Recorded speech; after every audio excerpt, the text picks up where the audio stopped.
Service in Lincoln has issued a severe thunderstorm warning for northern Moultrie County, southern Piatt County, southern Champaign County, Douglas County, until 10:30 p.m. At 9:45 p.m., severe thunderstorms were located along a line extending from near Monticello to near Dalton City, moving east at 55 miles per hour. Expected hazards include 60 miles per hour wind gusts. This is a radar-indicated threat. At 9:33 p.m., a 58 miles per hour wind gust was reported at the Decatur Airport. The following impacts are expected. Expect damage to roofs, siding, and trees.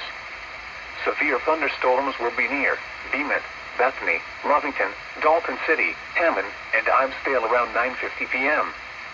Savoy, Tolono, Atwood, Sadorus, and Willard Airport around 9:55 p.m.